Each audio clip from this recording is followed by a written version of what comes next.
Assalamualaikum warahmatullahi wabarakatuh. Bismillahirrahmanirrahim. Salatu wassalamu ala rasulillah Sayyidina Muhammad bin Abdillah wa ala alihi wa sahbihi wa mawalah. La hawla wa la quwwata illa billah al-azim. Hadratul mutawamin wa na'amin Asyatir asyatirah segenap para jamaah sholat isya dan tarawih yang dimuliakan oleh Allah. Syukur alhamdulillah pada kesempatan hari ini kita dapat melaksanakan puasa yang ke-8 sampai menghitung. Pokoknya ikut aja. Nah, ini kan tentu tawakan jadi. Mudah-mudahan tawakan pasrah dalam keadaan hari dan Allah semuanya kita memberikan apa yang menjadi hajat kita, baik hajat dunia maupun hajat akhirat. Amin ya rabbal alamin. Shalawat serta salam semoga selalu terlimpahkan kepada Tuhan kita Nabi Muhammad SAW. Qaulina Allahumma sholli ala sayyidina Muhammad wa ala ali sayyidina Muhammad. Hadirin yang dimuliakan oleh Allah, sebenarnya ini waktunya tanya jawab. Mungkin ada yang perlu ditanya jawabkan mengenai evaluasi dan review kepada pembelajaran yang kemarin, mulai dari awalnya, kemudian pembahasan syarat-syarat dan hukumnya, kemudian pembahasan terkait dengan iman, terkait dengan cara membuka iman dan lain sebagainya. Maunya semacam itu. Kira-kira ada tidak? Kalau tidak ada, saya akan lanjutkan. Mungkin pertanyaannya nanti disimpan untuk besok. So kalau langsung setelah pembahasan soal serta salam, boleh langsung angkat tangan. Memang dulu Rasulullah juga begitu. Ketika di atas mimbar itu tiba-tiba ada orang Badui. Orang Badui itu ya kalau bahasanya ya orang pelosok. Dan gara-gara orang pelosok tersebut, hadis itu sampai sekarang diimani oleh orang lain. Itu termasuk ashabul furud, sebab adanya sebuah hadis. Gara-gara orang pelosok, tiba-tiba dia ngomong, kata ya Rasulullah, mata seakan hari kiamat. Memangnya apa yang kamu siapkan? Saya tidak mempersiapkan apa-apa. Puasamu? Enggak. Sholatmu? Enggak. Sedekahmu? Enggak. Terus apa yang kamu persiapkan? Saya modalnya cukup satu, yaitu saya cinta kepada Allah dan Rasulullah. Kemudian Rasulullah mengatakan, anta ma'aman ahabba, anta ma'aman ahbabta, engkau akan beserta dengan orang yang tidak cintai. Engkau akan bersama dengan orang yang engkau cintai.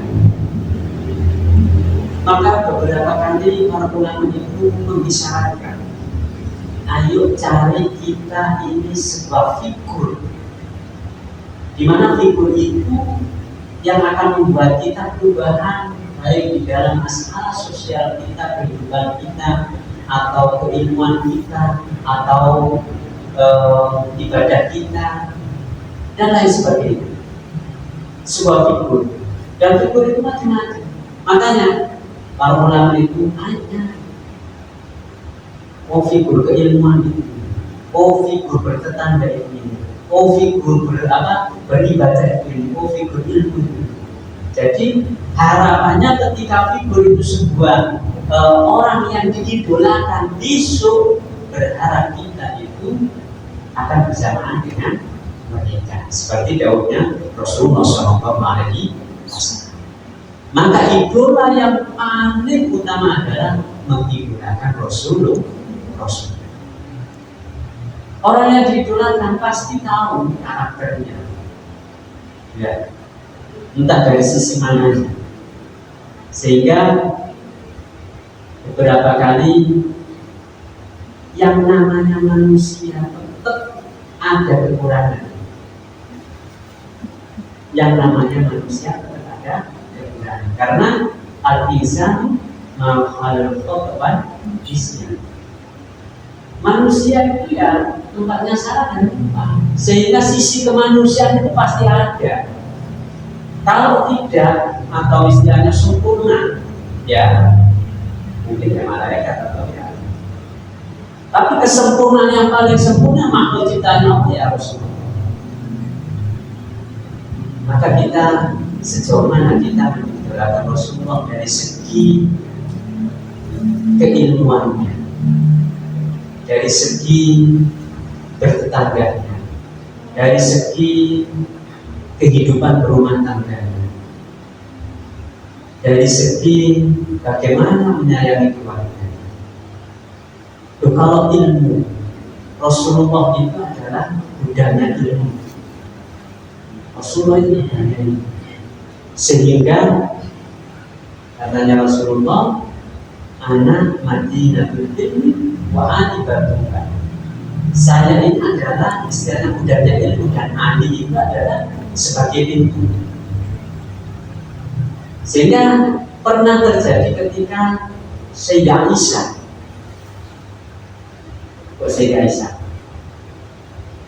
Siti Fatimah yang merupakan putri dari Rasulullah. Siapa orang yang sayembara, siapa orang yang bisa hatam dalam satu malam, maka aku akan nikahkan dengan putri. Semuanya ketika waktu itu langsung mulai setat dari mata kamu. Sahabat-sahabat semuanya, meskipun beliaunya ini termasuk orang yang terdekatnya, Sayyidina Utsman, Sayyidina Ali itu dikatakan masih ada tidur. Terus tengah malam sebelum subuh, memang sayembaranya pokoknya harus matang sebelum subuh. Dan Rasulullah melihat Sayyidina Ali juga dan tidak ada tidur lagi. Ternyata Rasulullah Sayyidina Ali bangun sebelum subuh dan membaca Qul huwallahu ahad, Allahu samad, dan dari dalam bulan baru Al-Fatihah sampai 3 kali, kemudian langsung mandi. Ya Rasulullah, saya sudah hatam Al-Quran. Yang lainnya protes dari tadi itu. Akhirnya bagaimana? Kok bisa apa buktinya? Iya, karena jenengan pernah bilang siapa yang membaca Al-Quran 3 kali sama dengan hatam Al-Quran. Maka kita ini biasa di kota, di desa, kalau hari Kamis atau ya setelah sholat atau dalam ritual atau pas momen-momen apa, kita biasa membaca 3 kali. Katanya Rasulullah, siapa yang membaca Al-Quran 3 kali sama dengan apa? Al-Quran, sama dengan menghatamkan Al-Quran. Makanya ya benar. Makanya ya benar. Makanya Sayyidah Fatimah menjadi istri daripada Sayyidina. Nah, ini bukti bahwasanya kecerdasan atau keilmuan daripada Sayyidina. Dan ketika Rasulullah ketemu dengan tetangga yang non-muslim, itu begitu. Bagaimana sikap tolerannya, haknya dia. Rasulullah ketika membangun kota Madinah, seperti halnya yang terjadi di Indonesia, dalam buku fikihnya orang yang non-muslim yang berada di Indonesia, maka dia menjadi tanggungannya negara, harta, nyawa, dan keluarga. Begitu pula Rasulullah dulu ketika Rasulullah mengatakan bahwasanya orang yang non-muslim yang dia hidup di kota Madinah, maka dia adalah menjadi tanggungannya Rasulullah. Dan ini tidak ada yang namanya diskriminasi.